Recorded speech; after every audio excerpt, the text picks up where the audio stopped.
what is up guys, my name is Eric, and in today's episode we're going to be going over the concept of a finite state machine, which will be needed in order to create our very first C++ programming project. If you want to learn more about the specific details on what a finite state machine, its benefits and negatives are, then you're going to have to do some of your own research. But for this video, we're going to keep it simple and do a very quick and brief overview of what a finite state machine is. Now, you're probably wondering, what is a finite state machine anyways? A finite state machine, or FSM for short, is basically something that allows your program to respond to events or input based on past events. Now, some examples of a finite state machine in real life are, for instance, your light bulbs, okay? For a basic light bulb, there are only two states. One is the on state and the other one is the off state. By default, it starts on the off state. And then when you flick a switch, it'll go to the on state.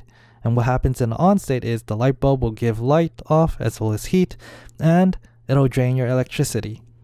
And then once you flick the switch button again, it'll change from the on state back to the off state. And then no more heat, no more light is given off, no more electricity is consumed. But if you flick the switch again, the state will change back to the on state, and then the entire cycle repeats over and over again. Another example of a finite state machine is the traffic signals. Now, the traffic signal has three states: red, yellow, and green. In the red state, as we all know, that's when the lights are on red and then cars stop.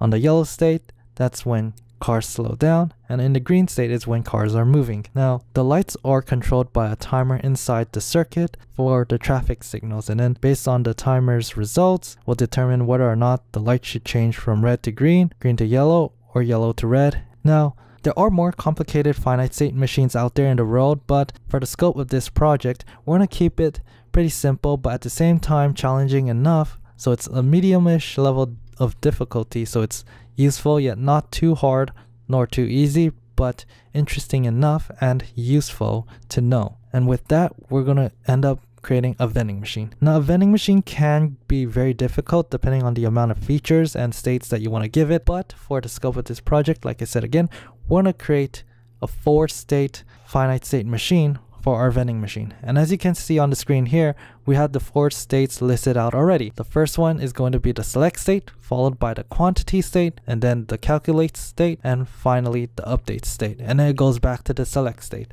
So in other words, our select state will act as the starting state for our finite state machine vending machine.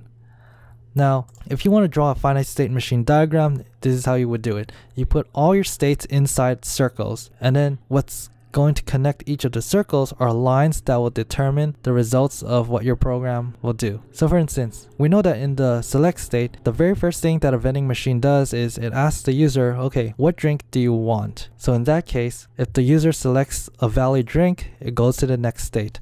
Otherwise, it'll stay in the same state and keeps on asking the user until he or she enters a valid drink. So let's give it a label. So valid drink. So it goes to the quantity state. Otherwise, it'll stay in the same state. So it's going to be invalid drink. Now, inside the quantity state, what we're going to be doing is asking the user, okay, how many of this drink do you want? And then if the quantity is available, that means it's in stock. There's enough to give the user that amount that they want. Continue to the next state. So in that case, let's draw that line.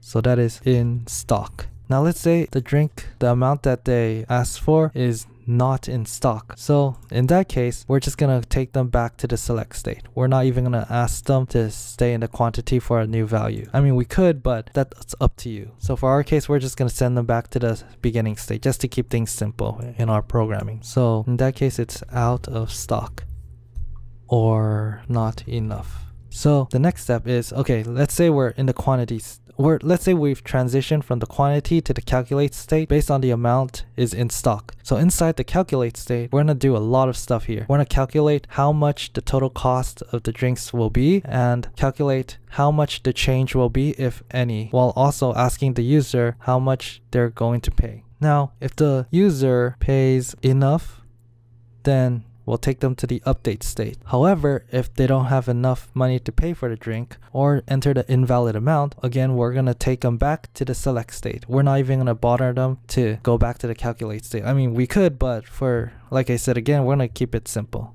So this one, we're going to say invalid amount. Okay, so in here we're gonna say valid amount.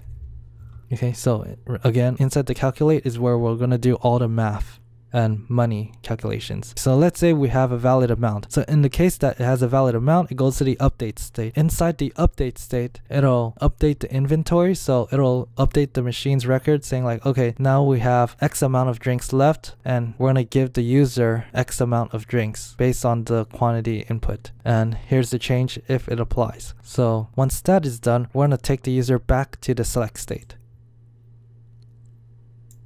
Done. So that's pretty simple, right? So how are we going to do all of this in our program? So we're going to be using a switch statement, which we've learned a few episodes back, not too far. And a switch statement inside each of the cases, we're going to use each state to represent each case. And like I said before, we can only represent each case by values. So in this case, to keep things easy to understand and less confusing for us as the programmers, we're going to be using enumerations to represent each of the state. So when we type in the values into the case statement, it's going to show select, quantity, calculate, and update. But of course, we're going to include a default statement case just to keep things in check in case something completely weird goes on that we did not account for. So with that in mind, in the next video, we're going to be diving into Visual Studio and start coding our finite state machine for our vending machine.